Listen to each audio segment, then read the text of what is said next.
Jemaat Tuhan, mari kita memohon tuntunan Roh Kudus Allah untuk pembacaan dan perenungan firman-Nya. Kita berdoa. Tuhan Allah, pelita hidup kami, sinarilah kami dengan firman-Mu, karena firman-Mu adalah pelita hidup kami dan suluh pada jalan kami. Tuntunlah kami oleh Roh-Mu yang kudus, agar kami dapat memahami kehendak-Mu dan menjalani hidup kami sesuai maksud-Mu. Amin.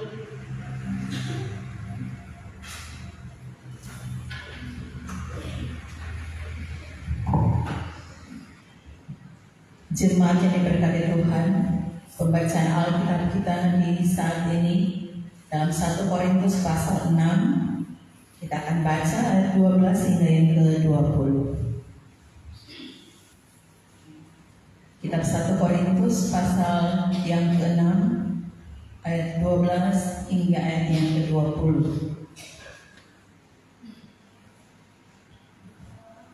Saya akan bacakan firman Tuhan yang bagi kita semua di bawah perikop nasihat terhadap percabulan. Segala sesuatu halal bagiku, tetapi bukan semuanya berguna. Segala sesuatu halal bagiku, tetapi aku tidak membiarkan diriku diperhamba oleh suatu apapun. Makanan adalah untuk perut, dan perut untuk makanan. Tetapi kedua-duanya akan dibinasakan Allah.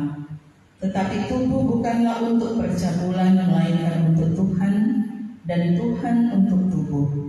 Allah yang membangkitkan Tuhan akan membangkitkan kita juga oleh kuasa-Nya. Tidak tahukah kamu bahwa tubuhmu adalah anggota Kristus? Akan kuambil ke anggota Kristus untuk menyerahkannya kepada percabulan? Sekali-kali tidak. Atau tidak tahukah kamu bahwa siapa yang mengikatkan dirinya pada perempuan cabul menjadi satu tubuh dengan dia? Sebab demikianlah kata Nas, keduanya akan menjadi satu daging. Tetapi siapa yang mengikatkan dirinya pada Tuhan menjadi satu roh dengan dia. Jauhkanlah dirimu dari percabulan. Setiap dosa lain yang dilakukan manusia terjadi di luar dirinya. Tetapi orang yang melakukan percabulan berdosa terhadap dirinya sendiri. Atau tidak tahukah kamu bahwa tubuhmu adalah bait Roh Kudus yang diam di dalam kamu, Roh Kudus yang kamu peroleh dari Allah, dan bahwa kamu bukan milik kamu sendiri, sebab kamu telah dibeli dan harganya telah lunas dibayar. Karena itu muliakanlah Allah dengan tubuhmu.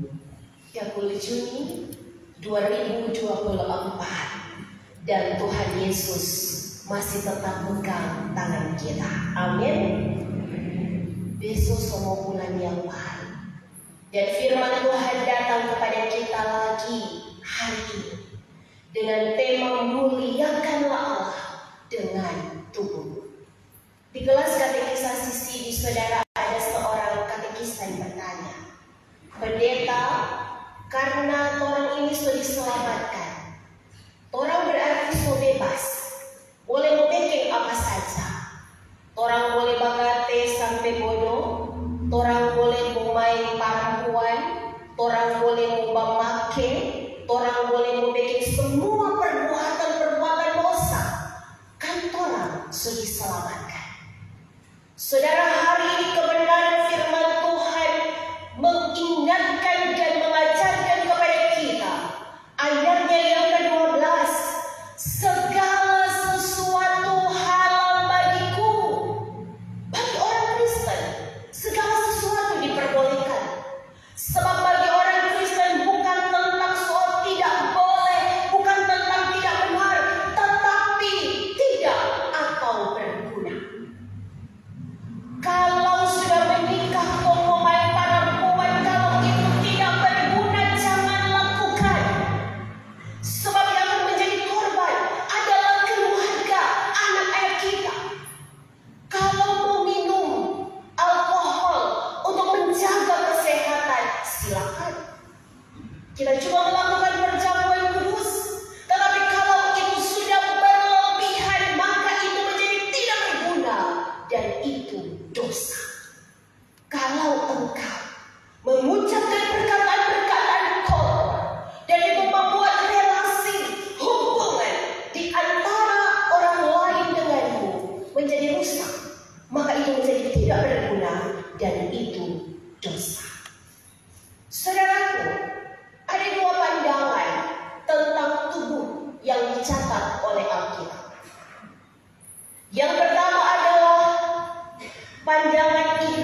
tidak membedakan tubuh, jiwa, dan roh.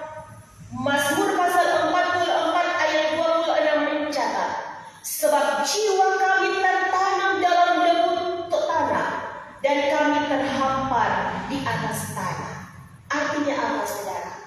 Bahwa kalau tubuhmu berdosa, maka jiwa dan rohmu juga adalah cakupan yang sama.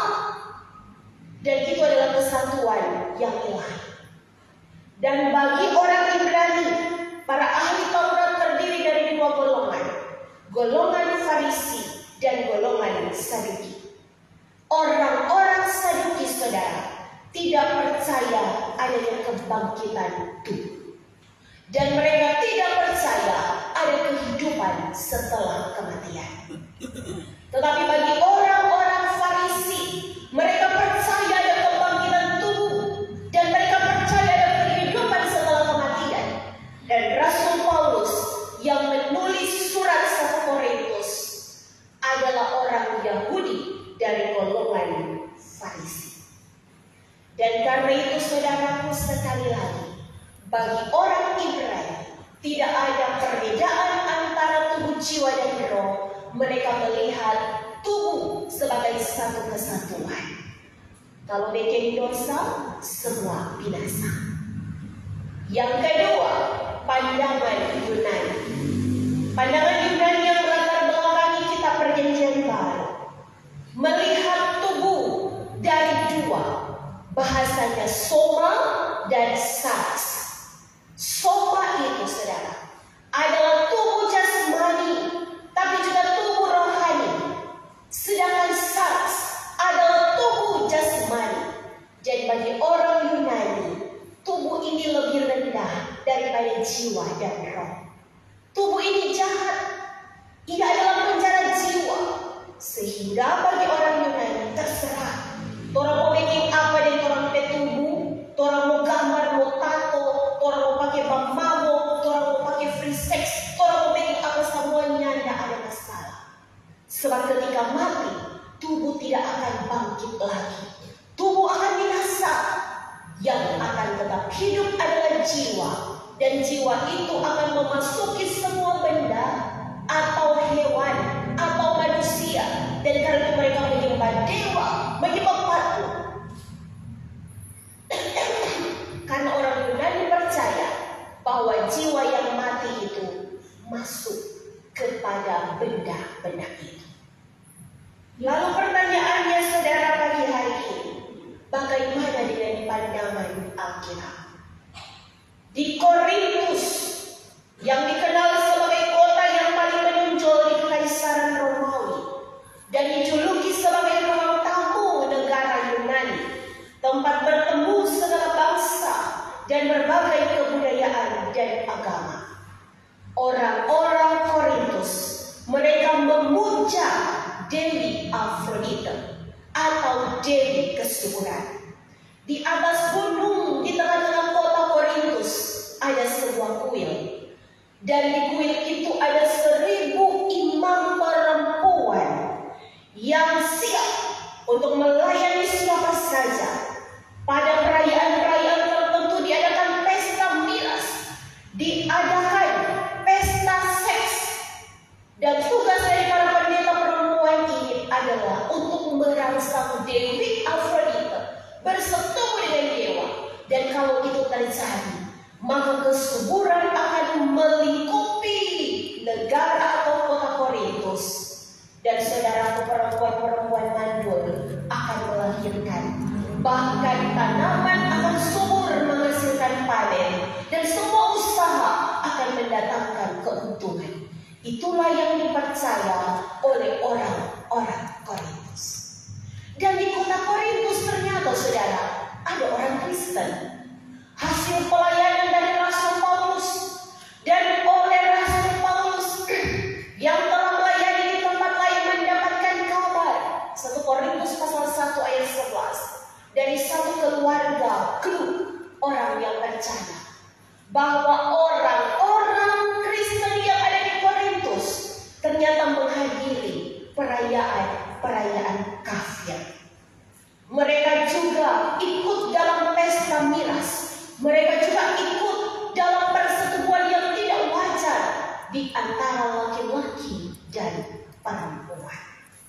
Dan karena itu saudaraku yang diberkati Tuhan, di Korintus terjadi sinkretisme, perpaduan, percampuran keyakinan. Orang mengaku Yesus adalah Tuhan. Mereka tetap percaya dan menjadi orang Kristen, tetapi mereka hidup menurut gaya hidup orang-orang kafir. Pertanyaannya, bagaimana dengan kita di saat ini? Bagaimana dengan kehidupan pribadi, keluarga, jemaat Gemim Lahai Roi Malawaya, tetapi juga kita semua yang percaya kepada Yesus? Kita harus akui, saudara, ada kemerosotan moral. Terkadang kesalahan yang dilakukan berulang-ulang di mata kita akan menjadi sebuah kebenaran. Hidup sebagai suami istri bagaikan suami istri tanpa ikatan pernikahan, itu dosa. Ketika kita juga mengkhianati janji kesetiaan di tengah-tengah keluarga, itu dosa. Ketika sebagai anak-anak muda kita tergoda dengan kemajuan teknologi informatika, mari saudara kita lihat apa yang kita tidak bisa akses dari smartphone, dari handphone pintar kita, dari Android. Apa yang kita bisa akses? Bahkan anak-anak yang berumur 5 tahun sekalipun, kalau orang tuanya tidak awasi, maka ia dapat melihat situs-situs yang belum saatnya mereka lihat. Saudara, faktor penyebab dari kemerosotan moral harus kita akui dari lingkungan. Kalau anak-anak kita bergaul dengan orang-orang yang tidak benar, mereka menjadi tidak benar. Kalau mereka bergaul dengan pemabuk, dengan judi, dengan semua yang menggunakan narkoba, mereka akan menjadi demikian. Tetapi juga faktor yang menyebabkan itu adalah keluarga. Kalau orang tua yang tidak akur, orang tua kasih contoh yang tidak baik, jangan menghalangi. Orang tua malas jaga ibadah, orang tua tidak pernah berdoa, orang tua satu di sana satu di sini. Apa yang akan anak-anak bisa lihat? Terjadi kemerosotan moral yang orangnya tidak sadari. Dan yang ketiga faktor utama adalah kemajuan teknologi informatika. Maka hari ini sebagai jemaat Tuhan yang dewasa di dalam iman, mari kita melakukan pengawasan terkontrol, baik di tengah-tengah lingkungan, baik di dalam keluarga kita, tetapi juga dalam penggunaan teknologi informatika. Saudaraku, mari kita bertanya pagi hari ini. Kalau sejam 10 malam orang anak remajanya ada di rumah, dorang ada di mana? Kalau dorang belum ada di rumah, dorang ada apa? Dorang yang sama. Mereka adalah masa depan kita, masa depan gereja Tuhan, keluarga kita. Saudara, mari kembali pada tanggung jawab kita sebagai orang tua.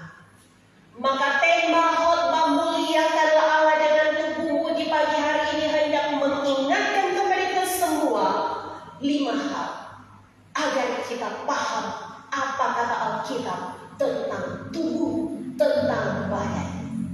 Yang pertama, bahwa kita harus memuliakan Tuhan Allah dengan tubuh, karena tubuh orang Kristen akan dibangkitkan pada kedatangan Yesus yang kedua kali. Ayatnya yang ke-14 dari 1 Korintus pasalnya yang ke-6. Yesus bangkit. Dia bangkit bukan hanya roh, tetapi tubuhnya juga bangkit. Maka kita yang percaya Yesus akan dibangkitkan pada kedatangan Yesus yang kedua kali, utuh tubuh, jiwa, dan roh. Yang kedua, mengapa kita harus memuliakan Allah dengan tubuh? Karena tubuh orang Kristen adalah anggota tubuh Kristus. Kristus adalah kepala, maka orang semua ada yang jadi tangan, ada yang jadi kaki. Haruskah kita mengeluarkan tangan untuk menyerahkannya kepada dosa? Kita adalah anggota tubuh Kristus. Itu dicatat di ayatnya yang ke-15. Lalu yang ketiga, tubuh orang Kristen telah dipersatukan dengan tubuh Tuhan Yesus Kristus. Ayatnya yang ke-16 sampai ayatnya yang ke-18. Lalu yang keempat, bahwa tubuh orang Kristen adalah bait Roh Kudus. Dalam diri kita adalah tempat kediaman Allah. Jika kita buka celah untuk kuasa jahat, maka Allah tidak mau tinggal di dalam hati kita. Di ayatnya yang ke-19 dan yang terakhir yang ke-5 harus kita pegang baik-baik, bahwa tubuh kita ini telah dibeli dengan darah Yesus dan dibayar lunas oleh pengorbanannya di kayu salib. Karena itu firman Tuhan mengingatkan bahwa tubuh kita bukanlah untuk percabulan. Seperti yang Rasul Paulus ingatkan kepada orang-orang Kristen yang ada di Korintus. Silakan, lingkungan boleh hancur berantakan, tetapi orang Kristen harus menjaga kekudusan tubuhnya. Oleh karena itu ia katakan, segala sesuatu halal, tetapi bukan segala sesuatu berguna.